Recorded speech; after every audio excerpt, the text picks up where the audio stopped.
Welcome to another session of Stelmo's Rants and Raves. I'm Stelmo. Let's just jump right in here. There's one of the big headlines on the LibertyDaily.com right now. It says Representative Anna Paulina Luna demands ouster of NSC Intel Chief Adam Jones for allegedly shutting down offices supporting election integrity investigation. Quote, Jim Clapper's guy needs to go.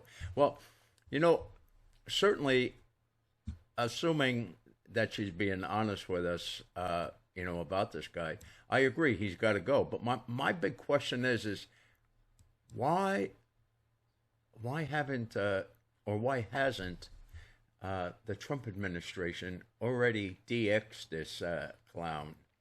And that's the part that I keep coming back to, and I keep saying, we've lost this war. There's no way we can save this country because, okay, Trump picks the heads of the various departments, and they have to get approved and the advice and consent of the Senate, and then they're sworn in, and we're left to assume that they're going to follow the president's agenda.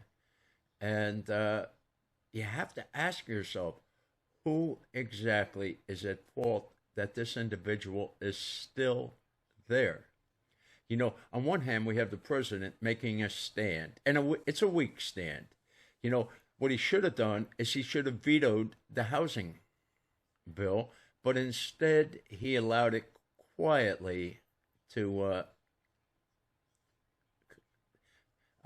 be sworn into law and to come into effect. So all his bluster about the Save America Act, at least in reference to that, is down. I mean, why waste your time if you're not going to veto it, if you're not going to hold these?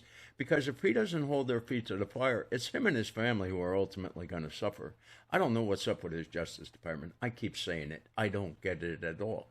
I don't get these various departments, why they still have all these deep state actors in them. And I'm just not going to buy that they can't find any other qualified people to take those positions. It's apathy. I think what's happening is too many of these appointees are too busy trying to line their own pockets with gold that they ignore the mandate that Trump is demanding. Trump can't fight all these battles by himself, and he's getting no support. And, the big problem I have, it's the voters out there. They're just sitting back and they're happy or they're content, whatever, and they're going to lose everything because of their apathy. They need to be out there showing these politicians that, hey, we didn't just vote for Trump for the fun of it. We voted for him because we agree with his agenda and we want to see it implemented, and we want to see it implemented now and not, let's say, in the last 30 days of the administration. So many of these secretaries are just not doing their jobs. So one has to ask, what exactly are they doing? And I don't get it. I think the biggest problem, of course, is the DOJ. I don't know how many times Donald Trump has made a comment that one thing and or another needs to be investigated and prosecuted. And yet, nothing seems to happen. Nothing seems to happen. There was outrage the other day because Trump is apparently subpoenaing some New York Times reporters about some classified information that they got. And, we hear, oh, we're going after leakers. Well, you know what? We were told a year ago that that was a priority. And I think they caught like one, maybe two people, and then it's been crickets ever since. And we all know how much leakage Washington has. And it's a shame. And again, people are going to have to start standing up sooner or later. And I don't see it happening. The pandemic killed countless Americans. We find out that this was an orchestrated attempt to get rid of a good portion of the population.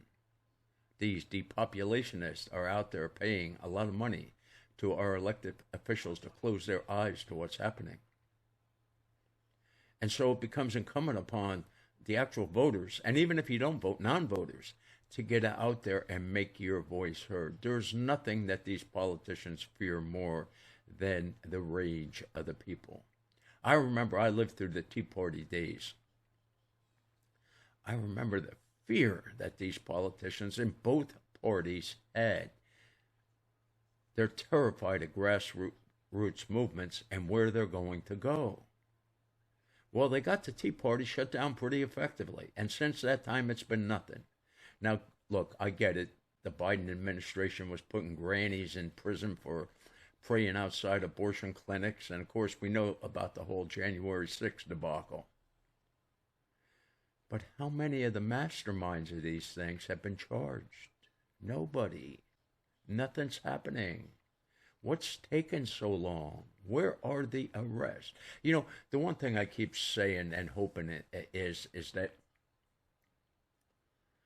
perhaps the Trump administration saw the need to invoke a military tribunal, which is used for such things such as espionage, treason, and the like. And maybe somewhere they got enough officers with integrity to keep their mouths shut. And perhaps at some point we're going to hear about mass arrest of at least hundreds of people, if not thousands of people who are behind some of all of these criminal acts that we all know occurred. But instead, it's complete silence. Complete silence. And I don't get it. You know, the president and his family are going to suffer the most if these problems aren't fixed. I know a lot of people believe that because Trump is a lame duck and can't run again, that they're going to leave him alone. Well, you know, perhaps that'll happen. I don't know, but I don't think so. And the reason I don't think so is not so much the actual politicians, but the ones lining these politicians' pockets with silver and gold. Those are the people who are going to want to see Trump prosecuted.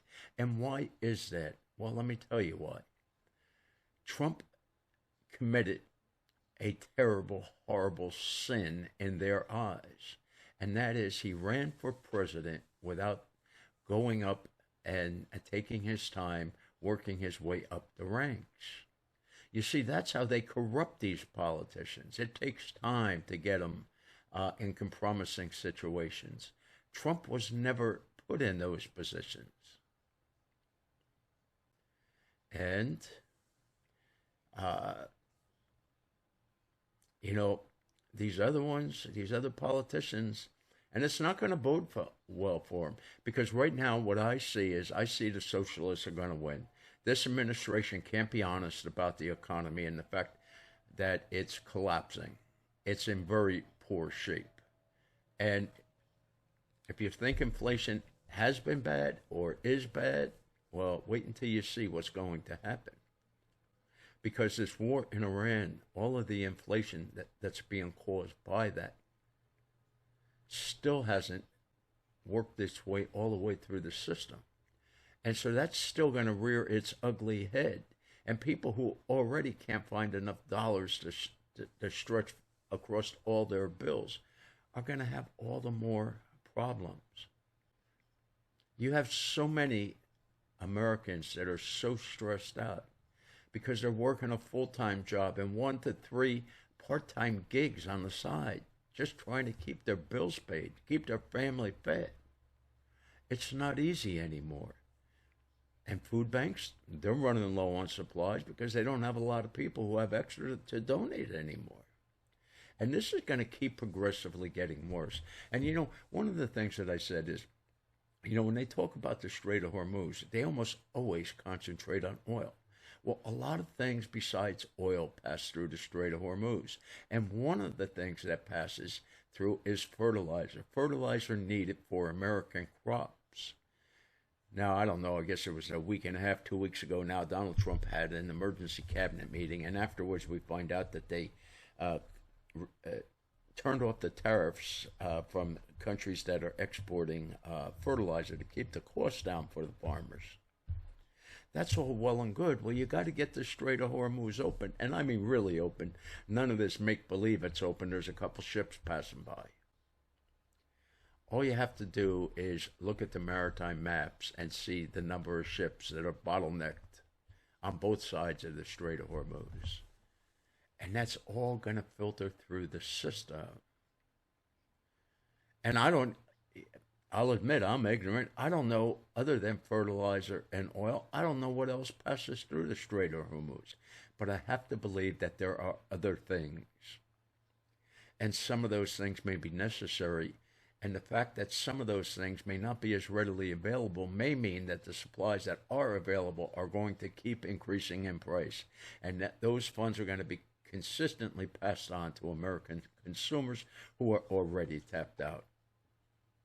Now, I'm starting to see the Trump administration taking some Band-Aid steps.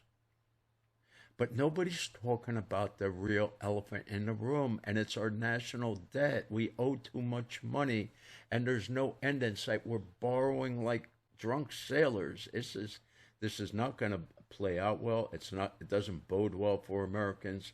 It doesn't bode well for the rest of the world as well, because there's going to be a lot of problems in this world, including anarchy.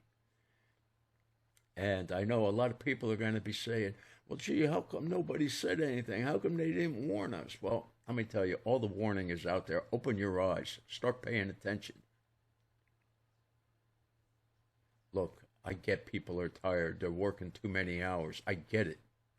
But it's going to be even worse for you if you don't wake up and start opening your mouths about what's going on.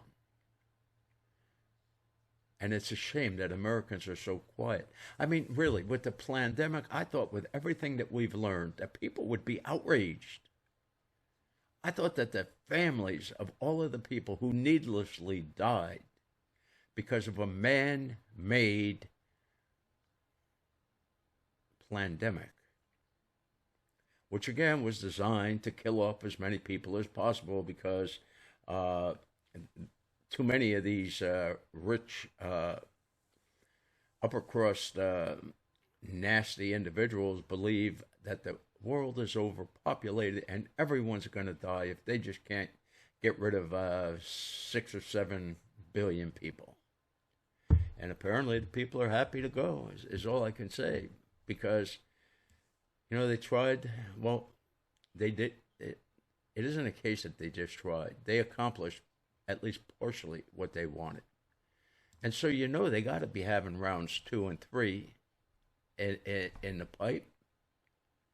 But I don't know, the people are just content, they're all happy, and well, they're not actually happy, but they're not really telling the people that need to be hearing their dislike.